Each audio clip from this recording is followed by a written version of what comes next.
तो करीब 7 से 9 लोगों के आसपास जो है वो लोग घायल हुए जिनका इलाज जारी है। आपको जानकारी में दे दूं कि देर रात को घटना सामने आई क्योंकि बरसात लगातार यहां पर जारी है। देर रात से चल रही भारी बारिश के चलते इलाके के कई घरों में पानी भर गया, जिसके चलते आमजन को काफ़ी परेशानी यहां पर हुई है। साथ ही वाहनों की आवाजाही भी मुश्किलें बनी हुई हैं। यहाँ पर मौसम विभाग ने इसको लेकर पहले ही अलर्ट जारी किया था।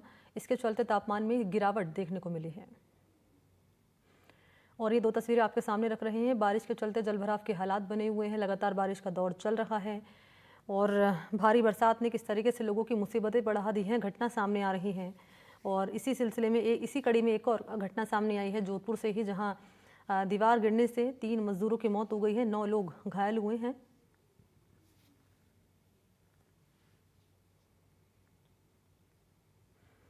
और इसी पर मेरे साथ ज़्यादा जानकारी लिए अरुण हर्ष इस वक्त मौजूद हैं। अरुण, आपकी हमने रिपोर्ट देखी, आपने बताया कैसे ये घटना सामने आई है, तस्वीरें आपने दिखाई है, अधिकारियों से आपने बातचीत की है। ज़रा ये बताइए कि जो घायल हुए हैं 9 अन्य लोग, उनकी क्या कंडीशन बनी हुई है और क्या अपडेट है?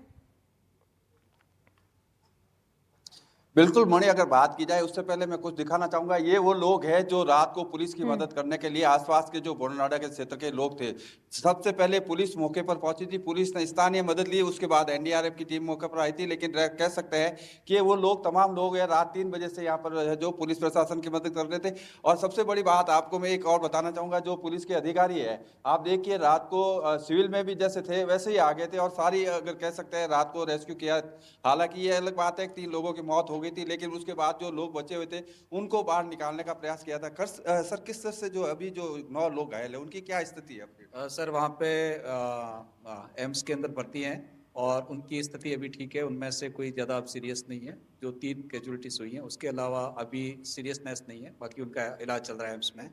और बाद में प्रशासन से एसडीएम साहब और जेडीए से और इवन डिवीजन कमिश्नर साहब वगैरह भी मौके पे पहुंच गए थे। सबके इंस्ट्रक्शन से ये है। और आज की भी हमारी आम जनता से भी अपील है कि जो लो लाइन एरिया में है वो पानी के अंदर आ रहे हैं तो वो थोड़ा उस जगह से दूर हो जाएं, सुरक्षित स्थान पर चले जाएं।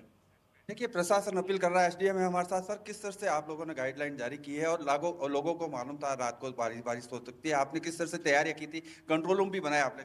हमने हमारे यहाँ पे तहसील स्तर पे और उपखंड स्तर पे कंट्रोल रूम भी बनाया हुआ है। और जैसे ये घटना हुई, उस घटना के बाद में घायलों को तत्काल हॉस्पिटल में एडमिट करवाया और जिला प्रशासन से भी सभी कलेक्टर साहब और डिविजनल कमिश्नर साहब सभी ने मौके पे और हॉस्पिटल में भी जो घायल है उनका जायज़ा लिया, उनसे उनका हाल पूछा। उसके साथ में जो लो लाइन एरियाज है वहाँ पे भी सुबह से ही लगभग 5 बजे बाद में ही जो हमारा प्रशासन है वो विजिट कर रहा है। हमने जैसे तनावड़ा और कुछ ऐसे एरियाज है जहाँ पे पानी लो लाइन एरिया है, वहाँ पे पानी की बहाव थोड़ा तेज़ है, थोड़ा पानी भर रहा है, वहाँ पे जो व्यवस्था है उनको दुरुस्त हम करवा रहे हैं। मणि, सबसे बड़ी बात यह है कि जिस तरह से जो है मड पंप लगाने की बात कही गई थी और कई इलाकों में मड पंप लगाए, लेकिन मैं एक और अपडेट दे दूं कि बालेसर के बस्तुआ बांध में एक युवक के डूबने से मौत हो चुकी है और उसको प्रशासन ने बाहर निकाल लिया। लेकिन कह सकते हैं कि जोधपुर जिले में मौत का आंकड़ा है जो 4 पहुंच चुका है। 3 है जो इस फैक्ट्री में मरे थे और एक है जो ग्रामीण इलाके बालेसर में डेथ हुई है। शेर साहब है, उनसे भी जान लेते। शेर साहब, किस तरह से आपने आपके इलाके में बहुत ज्यादा पानी भरा हुआ है, कैसे रेस्क्यू करवा रहे हैं आप? हम सुबह जब 3 बजे 3:30 बजे हमें सूचना मिली, तुरंत हम जाब्ते के साथ पहुंच गए थे और मौके पर हमने आसपास के लोगों से मिलकर सारे हटवा के मलबा और वो निकाला गया, घायलों को और मृतकों को उनको हॉस्पिटल शिफ्ट किया गया। आसपास एरिया में जितने भी जहाँ जल भराव की स्थिति है, वहाँ जो इस तरह की कच्ची बस्ती है या लोग रह रहे हैं जिनमें पानी भराव की संभावना है, उनको हम पंचायत भवन में या नगर पालिका से मिलकर शिफ्ट करवा रहे हैं। उनके स्थान की भोजन की व्यवस्था करवा रहे हैं। तो कह सकते हैं, हालांकि हम जिस एरिया में घूम रहे हैं अभी मणि, बात करेंगे बोरानाडा, ये लूनी विधानसभा क्षेत्र आता है। जोगाराम पटेल जो कैबिनेट मंत्री है उनका एरिया है और उस एरिया में है जो कह सकते हैं कि जो पानी इतना भरा हुआ है कि वाकई चिंता का विषय है। ग्रामीण क्षेत्र में लोग घरों के अंदर फंसे हुए हैं। हमने कई जगह देखा है कि लोगों को आने जाने से लेके उनके घरों में 4-4 फीट पानी भर गया था। ये वो तस्वीरें दिखाऊंगा मणि, जो फैक्ट्री की हम बात कर रहे थे, जिस फैक्ट्री में जो है 3 लोगों की मौत हुई थी। और कह सकते हैं अभी भी देखिए आप, मलबा हटाया जा रहा है और जिस तरह से दीवार गिरी, अंदाजा लगाया जा सकता है ये पूरे टीन सेट बताते हैं कि किस तरह से इस टीन सेट के नीचे वो लेबर रहती थी और लेबर हमेशा यहाँ रहती थी। लेकिन प्रशासन की चेतावनी थी कि कोई भी कच्ची दीवारों के आसपास नहीं रहे, लेकिन उसके बावजूद फैक्ट्री मालिक ने संभवतः ध्यान नहीं दिया और यही कारण है कि जिस तरह से 3 लोगों की मौत हुई है। कह सकते हैं वाकई एक जो है दुखद घटना कह सकते हैं जोधपुर के लिए। बरसात में टोटल 4 लोगों की मौत हुई है, लेकिन इस फैक्ट्री के हादसे की बात करें तो 3 लोगों की मौत हुई है। मणि। अरुण, आपने कई महत्वपूर्ण बातें बताई, तस्वीरें भी आप दिखा रहे हैं, आपने यहाँ मड पंप का जिक्र करा है। उसको लेकर क्या तैयारियां की जा रही हैं, क्यों आखिर ढिलाई इस पर बरती जा रही है, बावजूद इसके कि मानसून चल रहा है, बरसात लगातार जारी है, घटनाएं सामने आ रही हैं। और दूसरा, आप बता रहे हैं कि कच्ची दीवार है उसके आसपास ना बैठे ना सोएं, बावजूद इसके इस तरह की हरकत यहाँ पर सामने आ रही है कि मजदूर सो रहे हैं, लोग सो रहे हैं और फिर उसके बाद हादसे का शिकार हो रहे हैं। कोई कैंपेन चलाया जा रहा है प्रशासन की ओर से जागरूक करने के लिए?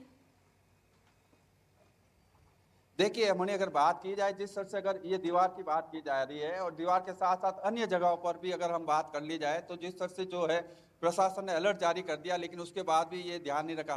क्योंकि देर रात को जब सभी लोग नींद में सो रहे थे, करीब रात 1:30 बजे से ये बरसात शुरू हुई और करीब 4 बजे तक ये लगातार मूसलाधार बारिश है जो जोधपुर और आसपास के ग्रामीण इलाकों में बरसात चलती रही। तो कह सकते हैं लगातार बारिश होने के कारण से, अतिवृष्टि होने के कारण से जो है लोगों के घरों में पानी भर गया और कई जगह दीवारें गिरने की सूचना है, कई जगह जानवर है जो मवेशी गड्ढों में गिर गए। तो कह सकते हैं कि प्रशासन ने भले ही कंट्रोल रूम बनाया है। हम लोगों के पास तिवरी की अगर एक बात की जाए मणि, तो तिवरी से एक व्यक्ति का फोन आया था, उसके 10 घरों में पानी भर गया था। उसको लेकर हमने एनडीटी की टीम ने कंट्रोल रूम को फोन करके वहां पर इमदाद पहुंचाने का है जो काम किया था। तो कह सकते हैं लगातार लोगों के फोन आ रहे हैं, वो मदद मांग रहे हैं। और जिस तरह की बारिश हुई तो कह सकते हैं वाकई ये चिंता का विषय है। प्रशासन को और ज्यादा मुस्तैद होकर काम करना पड़ेगा और इस तरह की फैक्ट्री मालिक जो है लापरवाही बरतने वाले, उनके खिलाफ भी सख्त कार्रवाई करने की आवश्यकता है। किस तरह से जब मालूम था कि बरसात का सीजन है, टीन शेड के नीचे रहने से खतरा हो सकता है और यही हुआ खतरा। जो आप देखिए 3 लोगों की मौत हो चुकी है और 9 लोग घायल हुए हैं। मणि। बहुत शुक्रिया आपका अरुण हर्ष, तमाम जानकारी के लिए। तस्वीरें आप दिखा रहे थे और बता रहे थे कैसे घटना सामने आई है और आखिर क्या महत्वपूर्ण वजह बताई जा रही है इस घटना के पीछे। तो कुल मिलाकर ये कि अलर्ट रहिए, जागरूक रहिए, सावधान रहिए, क्योंकि मानसून चल रहा है और इस तरह की घटनाएं लगातार सामने आ रही। प्रशासन भी चेतावनी दे रहा है और एनडीटीवी राजस्थान भी दर्शकों से ये अपील कर रहा है।